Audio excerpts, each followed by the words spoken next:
আজিৰ সভাত আমাৰ মাজত উপস্থিত অসম চৰকাৰৰ শিক্ষামন্ত্ৰী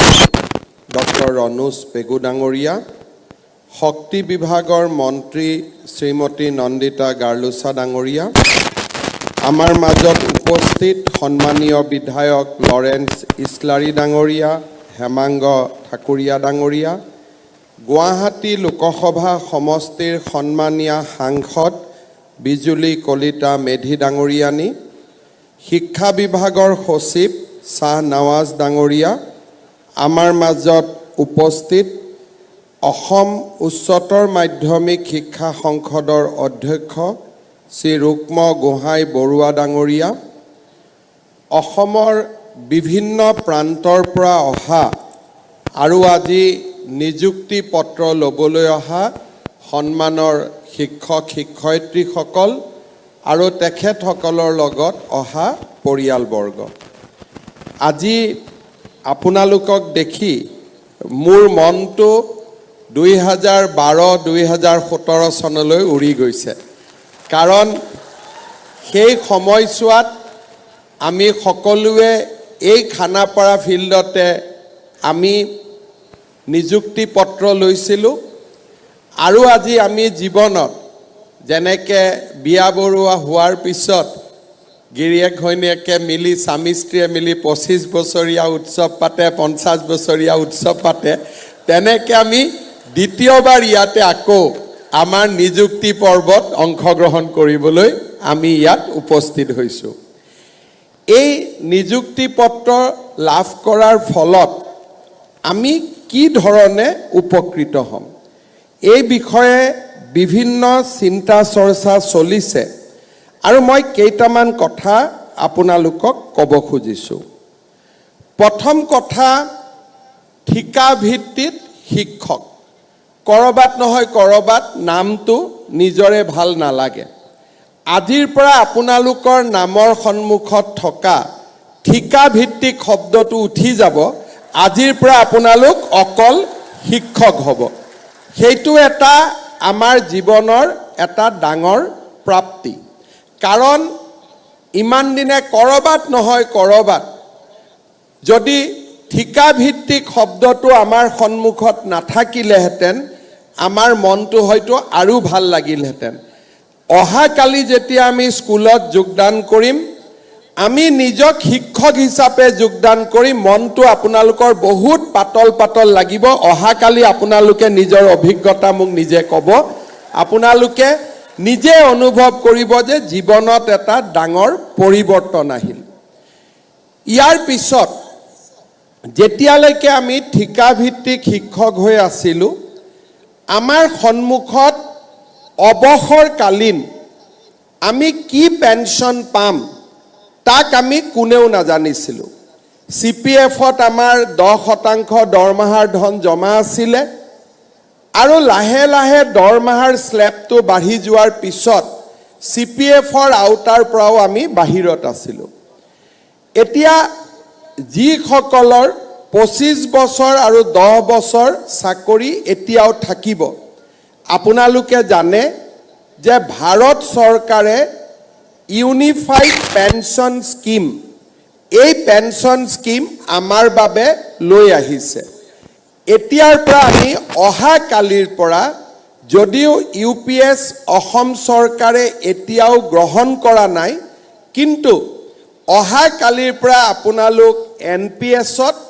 আৰু NPS-ত যোগদান কৰা সকলে অট'মেটিকেলি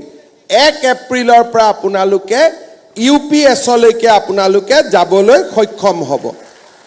ইয়াৰ ফলত অৱসৰকালীন জীৱনত যিটো সৰ্বশিক্ষা অভিযানত থকালৈকে যিটো অৱসৰকালীন জীৱনৰ এটা নিশ্চয়তা আমাৰ নাছিলে, এতিয়া আমি বহু পৰিমাণে অৱসৰকালীন জীৱনত এটা নিশ্চয়তা পাবলৈ সক্ষম হ'ম। আমাৰ চৰকাৰৰ ষ্টেট বেংক অফ ইণ্ডিয়াৰ লগত এটা আমাৰ বিশেষ যোজনা আমি চলাই ৰাখিছোঁ, সি হৈছে আপোন ঘৰ। যেতিয়ালৈকে আমি সৰ্বশিক্ষা অভিযানত আছিলোঁ, কোনোবা বেংকে আমাক আপোন ঘৰ যোজনা দিছিলে বা কোনোবাই আমাক দিয়া নাছিলে এতিয়াৰ পৰা আপোনালোকে আপোন ঘৰ যোজনাৰ অধীনত আপোনালোকে ঘৰ বনাবৰ বাবে ষ্টেট বেংক অফ ইণ্ডিয়াৰ পৰা বিনা মৰ্টগেজত আপোনালোকে লোন ল'বলৈ সক্ষম হ'ব মই ষ্টেট বেংক অফ ইণ্ডিয়াকো কৈ দিম যে সৰ্বশিক্ষা অভিযানৰ পৰা নতুনকৈ নিয়মীয়া হোৱা শিক্ষক শিক্ষয়িত্ৰীসকলক যাতে আপোন ঘৰ যোজনাত আমি যিকোনো ধৰণৰ সুবিধা আমি প্ৰথমে দিওঁ অগ্ৰাধিকাৰ ভিত্তিত দিওঁ তাৰ বাবেও মই ষ্টেট বেংক অফ ইণ্ডিয়াক নিজে অনুৰোধ কৰিম ইয়াৰ পিছত অসম চৰকাৰৰ এটা ডাঙৰ যোজনা যে কিবা কাৰণত আজি যদি চাকৰি কালত আমাৰ মৃত্যু ঘটে আমি কোনেও আশা নকৰোঁ আমাৰ পৰলোক প্ৰাপ্তি হওক কিন্তু যোৱা কেইদিনমান আগতে সৰ্বশিক্ষা অভিযানত কাম কৰা ৰনোজ দা কিমান টিচাৰক আমি 5 লাখ টকাকৈ দিছিলোঁ 55 55 গৰাকী শিক্ষকক আমি শংকৰদেৱ কলাক্ষেত্ৰত মাতি আনি 5 লাখ টকাকৈ চাকৰি কালত তেওঁলোকৰ মৃত্যু হোৱা বাবে তেওঁলোকক আমি 5 লাখ টকাকৈ আৰ্থিক সাহায্য আগবঢ়াইছিলোঁ এতিয়া আপোনালোকে চিন্তা কৰক এই 55 জন শিক্ষকক যদি আমি নিয়মীয়াকৰণ আগতে কৰিলোহেঁতেন এই 55 জন শিক্ষকৰ পৰিয়ালে সম্পূৰ্ণকৈ নিয়মীয়া শিক্ষকৰ যেনে স্বামী জীয়াই আছে তেনেকৈ আমি 100% আমি দৰমহা পাই থাকিলোহেঁতেন কিন্তু আজি তেওঁলোকক আমি মাত্ৰ 5 লাখ টকা আমি আগবঢ়াবলৈ সক্ষম হৈছিলোঁ অহা 4 তাৰিখে আমাৰ লখিমপুৰত কেবিনেট আছে সেই কেবিনেটৰ দিনা চৰকাৰী শিক্ষকসকল বা চৰকাৰী কৰ্মচাৰীসকলৰ এই ধৰণৰ দুৰ্ঘটনাত মৃত্যু হ'লে স্বাভাৱিক মৃত্যু হ'লে আৰু কেইটামান নতুন স্কিম আমি অহা 4 তাৰিখে লখিমপুৰ কেবিনেটত আমি অনুমোদন কৰিম ইয়াৰো সমান অংশীদাৰ আজি নিয়মীয়া হোৱা শিক্ষকসকলেও লাভ কৰিব পাৰিব 3% ইনক্ৰিমেণ্টৰ কাৰণে এতিয়াৰ পৰা আপোনালোকে শিক্ষা মন্ত্ৰীক মেছেজ দিব নালাগে মোকো মেছেজ দিব নালাগে নিজে নিজে বছৰত যেতিয়াই বছৰ হ'ব 3% ইনক্ৰিমেণ্ট আপোনালোকৰ লগত নিজে নিজে যোগদান হৈ যাব ডিএৰ কাৰণে আপোনালোকে মেছেজ দিব নালাগে আন 10 জন চৰকাৰী কৰ্মচাৰীয়ে যেনেকৈ ডিএ পাব তেনেকৈ আপোনালোকে ডিএ পাব তাৰ বাবে আপোনালোকে কোনো চিন্তা কৰিব নালাগে আপোনালোকে মনত পেলাওক যে আমাৰ জাৰ্নিটো কেনেকৈ আছিল মোৰ আজিও মনত পৰে ইয়াত ষ্টেট পুল টিচাৰ কোন কোন আছে হাত দাঙকচোন মোৰ আজিও মনত আছে যে 2016-17 চনত আমি ইয়াতে স্থায়ী নিযুক্তি পত্ৰ দিছিলোঁ টেট উত্তীৰ্ণ প্ৰাৰ্থীসকলক তেতিয়া এটা কণ্ডিশ্যন আহিছিলে যে এতিয়াৰ পৰা আমাৰ নতুনকৈ নিযুক্তি আৰু নহ'ব কাৰণ গোটেই শিক্ষকসকলক শেষবাৰৰ কাৰণে টেট এবাৰ দিয়া হ'ব তাৰ পিছত আৰু আমাৰ ODLও টেট নাথাকিব এই ধৰণে নতুন নিয়ম আহিছিলে ষ্টেট পুল শিক্ষকসকলে মোক কৈছিলে যে আমি টেট পাছ কৰি চাকৰি নোপোৱাকৈ থাকি যাম আৰু আমাৰ জীৱন অন্ধকাৰ হ'ব সিদিনাখন এটা দিনৰ ভিতৰতে আমি সৰ্বশিক্ষাত 12,000 পোষ্ট একে ৰাতিৰ ভিতৰতে আমি ক্ৰিয়েট কৰিছিলোঁ আৰু 12,000 শিক্ষকক আমি পোনে পোনে নিযুক্তি দিছিলোঁ যোৱা বছৰ 2021 চনৰ ইলেকশ্যনৰ আগত ষ্টেট পুলৰ টিচাৰৰ প্ৰথম কম দৰমহা আছিলে বাকি চুক্তিবদ্ধ শিক্ষকসকলৰ দৰমহা বেছি আছিলে 21 চনৰ ইলেকশ্যনৰ আগত একে দিনাখনে ষ্টেট পুল আৰু চুক্তিবদ্ধ শিক্ষকৰ দৰমহা আমি নিয়মীয়া শিক্ষকৰ সমান কৰি পেলাইছিলোঁ সেই ধৰণে মেটাৰনিটি লিভ EL CL আপোনালোকে যদি চাই 2012 চনৰ 20 মে তাৰিখে প্ৰথম দিনা নিযুক্তি হৈছিলে তেতিয়া কি ব্যৱস্থা আছিলে যে দৰমাহা আমাক গভৰ্নিং বডিয়ে দিব গভৰ্নিং বডিয়ে দৰমাহা দিব কম দৰমাহা দিব আৰু সেই 2012 চনৰ সেই যাত্ৰাৰ পৰা আহি আজি 2024 চনত আমি সম্পূৰ্ণ নিয়মীয়া শিক্ষকৰ আজি আমি মৰ্যাদা পাবলৈ সক্ষম হলো এটা কঠিন যাত্ৰা আছিল প্ৰথম যেতিয়া মই 26 মেত নিযুক্তি পত্ৰ দিছিলো জুলাই আগষ্ট মাহত মোক শিক্ষকসকলে হোৱাটছআপ দিছিলে স্যাৰ দৰমাহাটো আমি নাপাওঁ দেখোন স্কুলৰ হেডমাষ্টাৰ এছএমচিৰ চেয়াৰমেনে সহি নকৰে তেওঁলোকে আমাক নিয়মীয়াকৈ দৰমাহাটো নিদিয়ে আজি সেই যাত্ৰা পথৰ পৰা আৰম্ভ কৰি এতিয়া আৰু মাহৰ 1 তাৰিখে আপোনালোকে নিজৰ দৰমাহা নিজে লব পৰা অৱস্থালৈকে আপোনালোকে অহা কালিৰ পৰা আপোনালোকে আহি পৰিলে এতিয়া কিছুমানে মোক কৈ আছে যে স্যাৰ 5 বছৰ অভিজ্ঞতা থকাৰ কাৰণে আমি কেইজনমান বাদ পৰি গলো মই শিক্ষা বিভাগক অনুৰোধ কৰিম যে নিয়মীয়াকৰণৰ মানদণ্ড 5 বছৰৰ অভিজ্ঞতাৰ পৰিৱৰ্তে 3 বছৰ কৰি দিয়ক যাতে বাকি সকলেও নিয়মীয়াকৰণ হৈ যাব পাৰে এখন উদাৰ হৃদয় লৈ যিসকল মাত্ৰ 3 বছৰ কাম কৰিছে সৰ্বশিক্ষা অভিযানত তেওঁলোককো আমি নিয়মীয়াকৰণৰ ব্যৱস্থা লম অহা বছৰৰ ভিতৰত আমি অহা বিত্তীয় বৰ্ষত তেওঁলোকক আমি নিয়মীয়াকৰণ কৰি দিম যিসকল শিক্ষক শিক্ষয়িত্ৰী কিবা কাৰণত আজি আবেদন কৰা নাই মই ভাবো যে অহা কালিৰ পৰা আপোনালোকৰ যিটো মৰ্যাদা হ'ব জীৱনৰ প্ৰতি যি নিৰাপত্তা আহিব এই সকলোবোৰ দিশ বিবেচনা কৰি তেওঁলোকে যদি পুনৰ আবেদন কৰিব খোজে তেওঁলোককো আমি আবেদনৰ পথ মুকলি কৰি ৰাখিম যাতে তেওঁলোকে দ্বিতীয়বাৰৰ বাবে আকৌ এবাৰ নিজৰ জীৱনক লৈ চিন্তা কৰিব পাৰে আপোনালোকে জানে এই পৰ্যায়লৈ অহা পথ যথেষ্ট কণ্টকময় আছিল মই আপোনালোকৰ লগত শিক্ষা মন্ত্ৰীয়ে কেইবাবাৰো আলোচনা কৰাৰ পিছত ময়ো আপোনালোকৰ লগত আলোচনা কৰিছিলো তাৰ পিছত এছাম শিক্ষকে আদালতলৈ গ'ল চৰকাৰে যিমান পাৰে আমিও আপোনালোকৰ হৈ মাত মাতি কেইদিনমান আগতে ডিভিজন বেঞ্চৰ পৰা আমি জাজমেন্ট আনিছিলো যে আমি নিয়মীয়াকৰণ কৰিব পাৰিম জাজমেন্ট অনাৰ মাত্ৰ 2-3 দিনৰ ভিতৰতে শিক্ষা বিভাগে এই গোটেই কামখিনি কৰি দিবলৈ সক্ষম হ'ল আজি মই বিশেষকৈ চৰ অঞ্চলত 12 বছৰ 10 বছৰ ধৰি কাম কৰি যিসকল শিক্ষক শিক্ষয়িত্ৰী আছে তেওঁলোকক মই আশ্বাস দিছো যে 1/3 কৰি 3 বছৰৰ ভিতৰত মই তেওঁলোকক ভাল জাগালৈকে লৈ আহিম সেই প্ৰতিশ্ৰুতিও মই আজি আপোনালোকক দিছো অহা বছৰ এপ্ৰিল মেত আমি ধুবুৰী সাউথ সালমাৰাত কাম কৰা 1/3 শিক্ষকক আমি আন জিলালৈ লৈ আহিম তাৰ পিছৰ বছৰ 1/3 শিক্ষকক আমি লৈ আহিম তাৰ পিছৰ বছৰ 1/3 শিক্ষকক আমি লৈ আহিম যাতে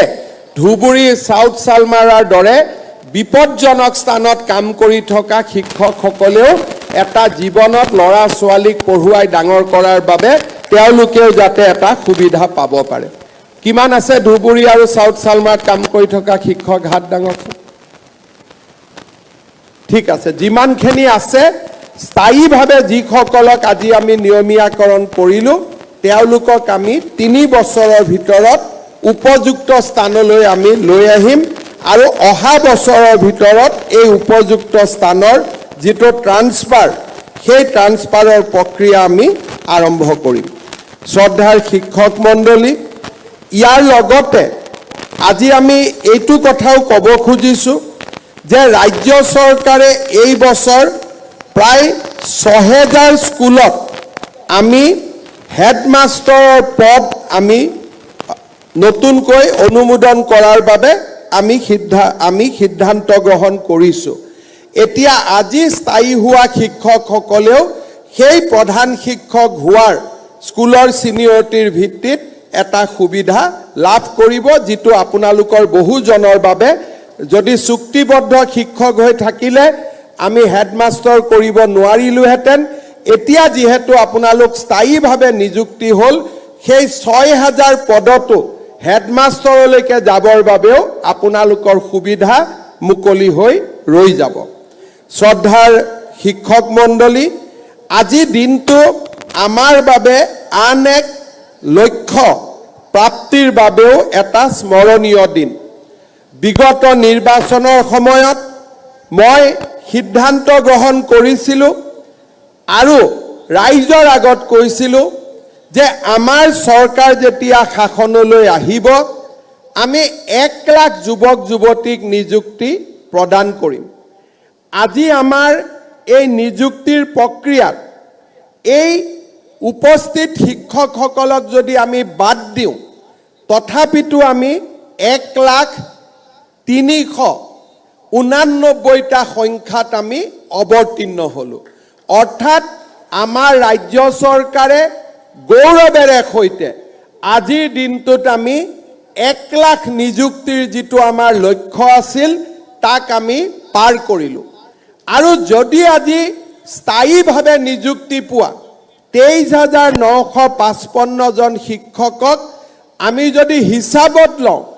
তেতিয়াহ'লে ২০২১ চনৰ পৰা ৰাজ্য চৰকাৰৰ আমাৰ কৰ্মচাৰীৰ সংখ্যাত ১,২৪,৩৪৫ জন চৰকাৰী কৰ্মচাৰী লিপিবদ্ধ হ'ল। যোৱা স্বাধীনতাৰ পিছত ৭৮ বছৰ পাৰ হৈ গ'ল, কোনো চৰকাৰে আজিলৈকে কেতিয়াও একেলগে ১ লাখ নিযুক্তি দিবলৈ সক্ষম হোৱা নাছিল। আজি আমাৰ চৰকাৰখনে সেই সোণখেৰীয়া যাত্ৰাও অতিক্ৰম কৰিবলৈ সক্ষম হ'ল। মই আশা কৰোঁ যে এই ধৰণে অসমৰ যুৱক যুৱতীৰ আশা আকাংক্ষা পূৰণৰ হকে আমি নিৰন্তৰ গতিত কাম কৰি যাব পাৰিম আৰু ৰাইজৰ আশীৰ্বাদত এই ধৰণে আমি আগুৱাই যাবলৈ সক্ষম হ'ম। আজিৰ এই দিনটোত অসমৰ যুৱক যুৱতীসকললৈও ১ লাখ নিযুক্তিৰ সংখ্যা পাৰ হৈ যোৱাৰ এই স্মৰণীয় মুহূৰ্তত মই সকলোলৈ অভিনন্দন জনাইছোঁ আৰু অহা বছৰৰ ভিতৰত নতুনকৈ আৰু ৫০,০০০ চৰকাৰী চাকৰি দিয়াৰ প্ৰচেষ্টাত আমি অৱতীৰ্ণ হ'ম। শিক্ষা বিভাগ, আৰক্ষী বিভাগ, ADRE এই ধৰণে আমি আৰু নতুনকৈ ৫০,০০০ চৰকাৰী কৰ্মচাৰীক নিযুক্তি দিয়াৰ বাবে আমাৰ যি লক্ষ্য, সেই লক্ষ্যত আমি জঁপিয়াই পৰিম। অসমৰ জাতীয় জীৱনত এনে সুন্দৰ ৫টা বছৰ কেতিয়াও আমি দেখা পোৱা নাছিলোঁ, যিটো ৫টা বছৰত এটকাও ঘোষ নিদিয়াকৈ চৰকাৰী চাকৰি পোৱা এটা ডাঙৰ মাইলৰ খুঁটি আমি অসমৰ জাতীয় জীৱনত স্থাপন কৰিবলৈ সক্ষম হ'লোঁ। ২০১৩ চনত মোৰ মনত আছে যে আমি প্ৰথম টেট শিক্ষকৰ নিযুক্তিৰ প্ৰক্ৰিয়া আৰম্ভ কৰিছিলোঁ। তাৰ আগতে অসমৰ শিক্ষক নিযুক্তিৰ যিটো ব্যৱস্থা, সেই ব্যৱস্থা কলুষিত আছিল, পংকিলতাৰে পৰিপূৰ্ণ আছিল। যেতিয়া টেট শিক্ষকক নিযুক্তি দিবলৈ শিক্ষা মন্ত্ৰী হিচাপে মই বলিষ্ঠতাৰে আগবাঢ়িছিলোঁ, তেতিয়া মোৰ লগত মোৰ ৰাজনৈতিক সমৰ্থনো নাছিল। নিজৰ চৰকাৰখনৰ ভিতৰতে মই সমালোচনাৰ সন্মুখীন হৈছিলোঁ। মোৰ এতিয়াও মনত আছে ২০১২ চনত যেতিয়া টেট শিক্ষকৰ নিযুক্তি দিবলৈ আমি সিদ্ধান্ত লৈছিলোঁ, দিল্লীৰ পৰা সেই সময়ত জমিয়তৰ অধ্যক্ষ মৌলানা আছাদ মাদানী গুৱাহাটীলৈ দৌৰি আহিছিল আৰু মুখ্যমন্ত্ৰীক আহ্বান জনাইছিল যে টেট শিক্ষকৰ নিযুক্তি প্ৰক্ৰিয়া বন্ধ কৰিব লাগে। মোৰ আজিও মনত আছে যে সেই সময়ত টেট শিক্ষক নিযুক্তি দিবলৈ যাওঁতে তেতিয়াৰ সৰ্বশিক্ষা অভিযানৰ মিছন ডাইৰেক্টৰত ৰাজনৈতিকভাৱে চৰকাৰত উচ্চ পদত অধিষ্ঠিত ব্যক্তি এগৰাকীৰ কোঠাত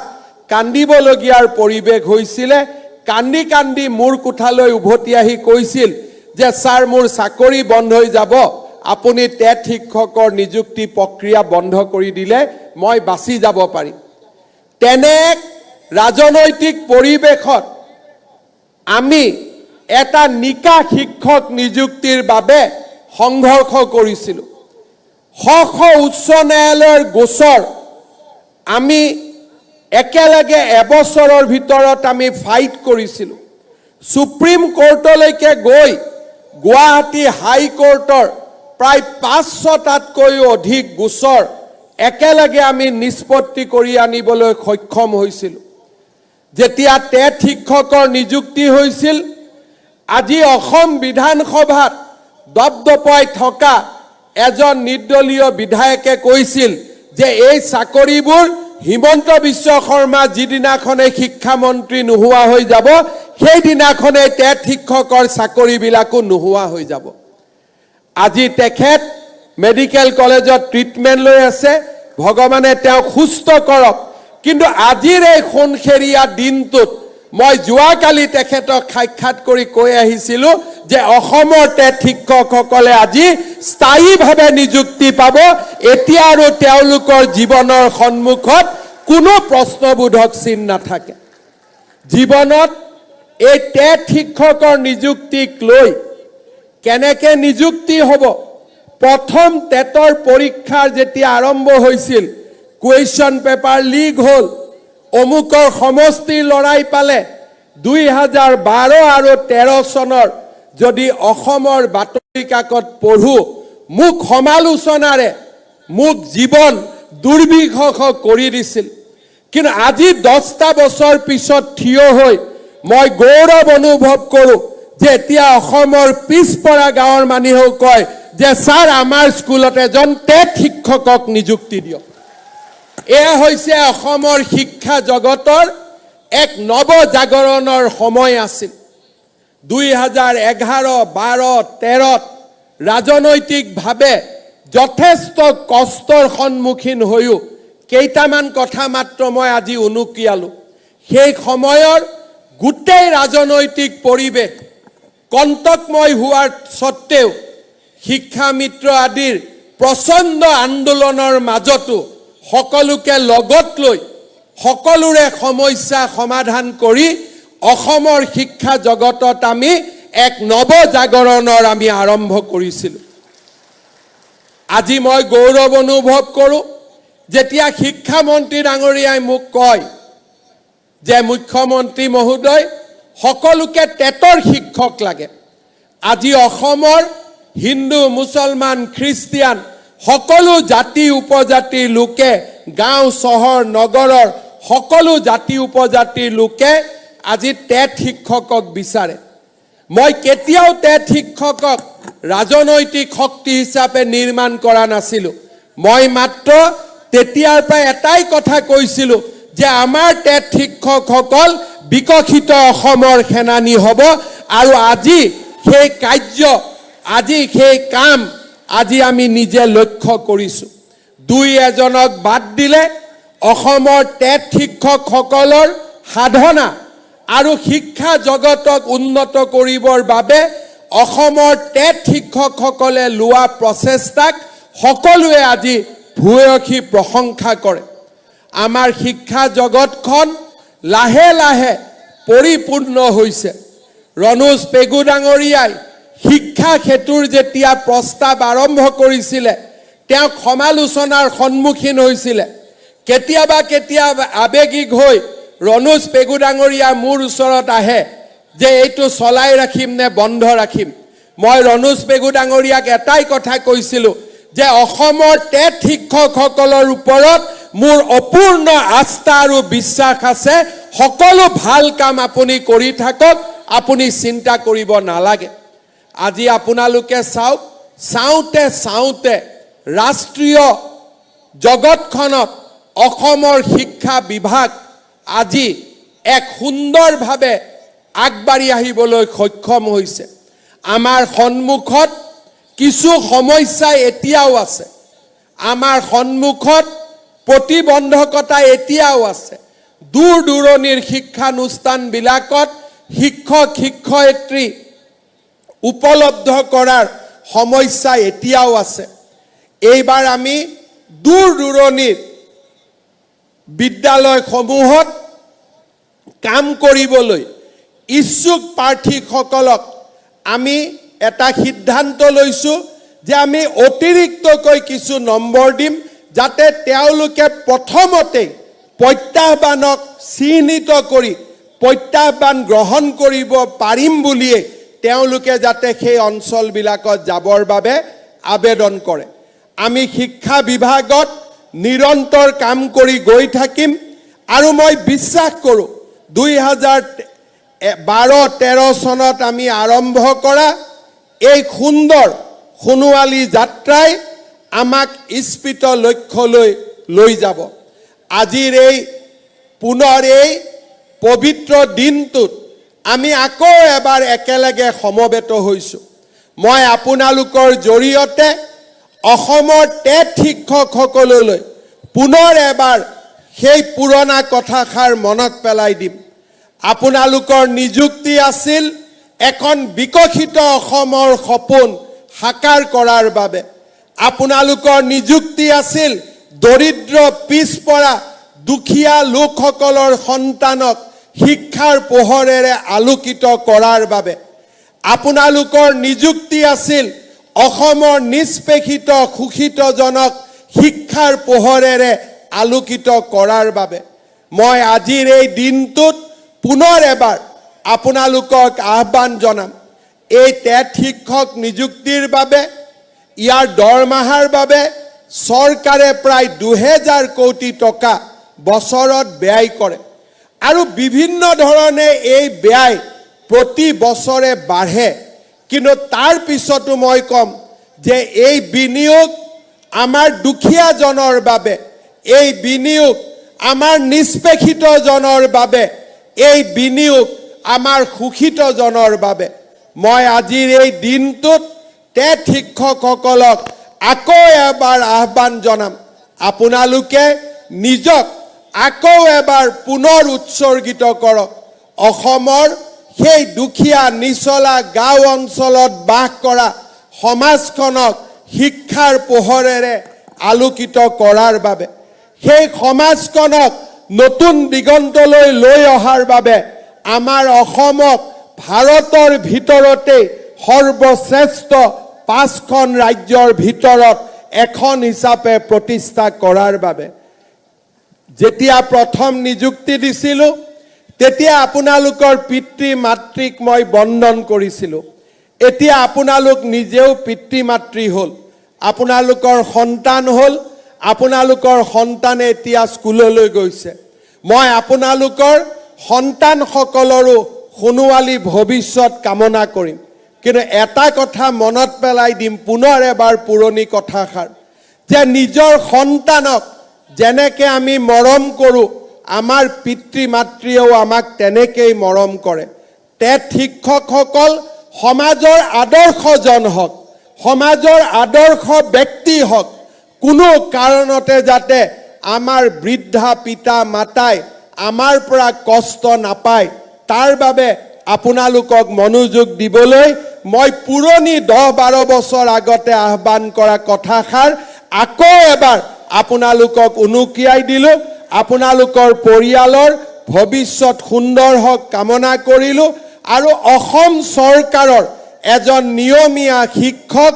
এজন নিয়মীয়া কৰ্মচাৰী হিচাপে অসম চৰকাৰৰ মঞ্চলৈ আপোনালোকক স্বাগতম জনাই মই মোৰ বক্তব্যৰ সামৰণি মাৰিছোঁ ধন্যবাদ জয় হিন্দ বন্দে মাতৰম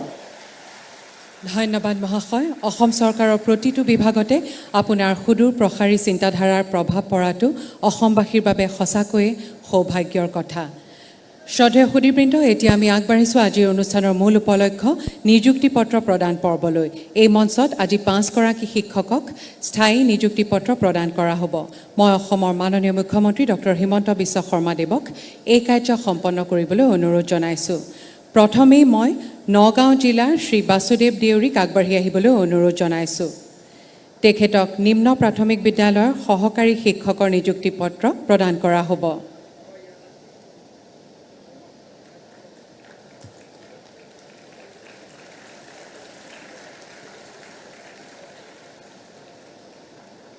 ধন্যবাদ। এইবাৰ গোৱালপাৰা জিলাৰ শ্ৰীমতী ডালিমা দাসক আগবাঢ়ি আহিবলৈ অনুৰোধ জনাইছোঁ। তেখেতকো নিম্ন প্ৰাথমিক বিদ্যালয়ৰ সহকাৰী শিক্ষকৰ নিযুক্তি পত্ৰ প্ৰদান কৰা হ'ব।